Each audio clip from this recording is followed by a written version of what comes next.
अभिषेक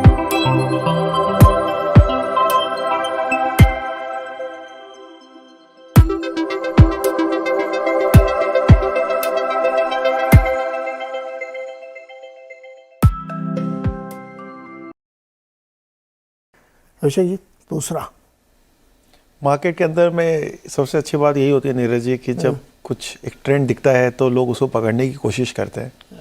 मेरे जो fellow members अभी जो डिस्कस कर रहे थे गेस्ट, उन्होंने ऑटो सेक्टर पकड़ा, तो मेरा जो अगला पिक है वो भी उसी स्वर को, उसी राग को आगे बढ़ाते हुए बैंक और ऑटो का जलवा है, मतलब वही चल रहे हैं। हाँ बताइए। Endurance technologies.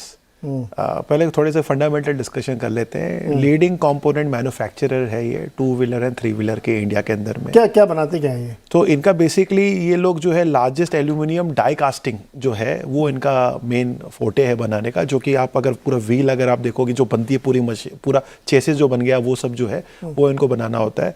और उसके अंदर के जो लो वैल्यू पार्ट्स होते हैं, क्योंकि नॉर्मली लोग ये सोचते हैं यार ऑटो एंसिलरी कंपनी है, लो मार्जिन बिजनेस है, उसमें क्या बनना है। तो ये इनकी खासियत ये है कि ये जो इनके जो लो वैल्यू आइटम्स होते हैं ना, ये आउटसोर्स कर देते हैं। बल्कि 65% ऑफ द जो इनका बिजनेस जो रॉ मटेरियल सपोजली ये उसमें जाता है वो इन्होंने आउटसोर्स कर रखा है। And they only focus on their core strength, जहाँ पे और कोई कंपटीशन इनके पास डोमेस्टिकली नहीं अवेलेबल है। सो ये एक तरह से हम टेक्नोलॉजी कंपनी को ज़्यादा समझे रादर देन कि उसको एक pure traditional auto ancillary company को लेंगे। दूसरी बात है कि ईवी के अंदर में जो भी हमने देखा है, जो भी मोमेंटम ग्रो है उसके अंदर में ये अगेन एक प्लेयर है जिसको हम प्ले कर सकते हैं। देखिए ईवी अडॉप्शन तो अक्रॉस हो रहा है, बट सबसे ज़्यादा वॉल्यूम कहाँ है? 2 व्हीलर 3 व्हीलर में। सबसे ज़्यादा कॉस्ट सेंसिटिव मार्केट कहाँ है? 2 व्हीलर 3 व्हीलर में। तो वहाँ पे हर कोई ईवी चाहता है, वहाँ पे ये कोई ऑप्शन नहीं ढूंढ रहा है कि चलिए मैं इसे कुछ और सब्सिडाइज कर दूं या कोई दूसरे तरीके से इसको रिप्लेस कर दूं, क्योंकि उनके ट्रैवलिंग लोकल में होती है। कार के केस में आप थोड़े बहुत ज़्यादा लॉन्ग डिस्टेंस या बहुत तरह की मल्टीपल चीज़ें आप देख रहे होते हो। जब आप 2 व्हीलर 3 व्हीलर देख रहे होते हो तो लार्जली वहाँ पे यूज़र भी कम होते हैं। सो वहाँ पे तो हर इंसान चाहता है कि उसे जो है कॉस्ट इफेक्टिव जो है ईवी मिले। तो उसका एक मुझे नेचुरल बेनिफिट इसमें दिखता है इस कंपनी में जो ले सकती है। एंड सबसे इंपॉर्टेंट बात थर्ड, ये तो चलिए फंडामेंटल बात है, ये तो हर कंपनी में कहीं ना कहीं बात है। इसकी सबसे इंटरेस्टिंग खासियत क्या है? इसका कैप टेबल, FI, DI और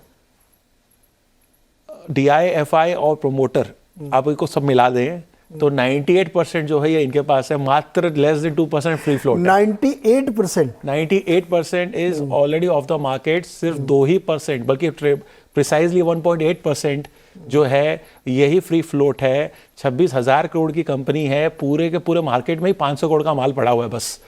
तो ये अभी तक ये स्टॉक बहुत अंडर परफॉर्म कर रहा है मेरे हिसाब से इन टर्म्स ऑफ इस कैपेसिटी। और इसको अगर रन करना होगा तो ये जिस स्पीड से आगे भाग सकता है वो इसलिए क्योंकि इसके अंदर में फ्री फ्लोट की कमी है। एंड मेरे हिसाब से डेफिनेटली एक रिटेल या HNI निवेशक टिपिकली जब देखते हैं कि 1500-2000 का शेयर है तो थोड़ा सी जो है वो कोशिश करते हैं कि सिंगल या डबल डिजिट को देखें। मुझे लग रहा है कि यहाँ पे इस चीज़ को मद्देनज़र रखना चाहिए। ये बहुत इंपॉर्टेंट फैक्टर है और ये आपको long term wealth creation opportunity दे सकता है, ये मेरा मानना है। नहीं, बड़ी इंटरेस्टिंग स्टोरी। देखिए फंडामेंटली साउंड है, बड़े बिजनेस की ग्रोथ की अपॉर्चुनिटीज़ हैं, अलग अलग चीज़ें आपने समझाई। अब मैं बताता हूँ एग्जैक्टली कितना है। 75% प्रोमोटर के पास है, 7.82% FII के पास है, 15.4% DI के पास है और 1.77 ओनली, लेस देन 2%।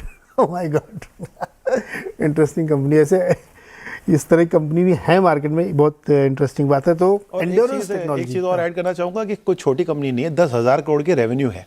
तो कंपनी आप सिर्फ इस तरह से ना देखें, एक 10,000 करोड़ की कंपनी जिसका रेवेन्यू 10,000 करोड़ है, वैसी कंपनी का फ्री फ्लोट मार्केट में इतना कम हो, ये तो ये भी दर्शाता है कि जितने भी हो सकते थे पार्टिसिपेंट्स अपने ही पूरी तरह से इसे ले लिया है। तो अब जो है वो इतना कम है कि उसी पे ही आप अपना एक लॉन्ग टर्म बेट ले सकते हैं। एक्चुअली मतलब 10,000 करोड़ का रेवेन्यू है, 600 करोड़ का पैट है और 26-27 हज़ार करोड़ की कंपनी है, इतनी छोटी भी नहीं है।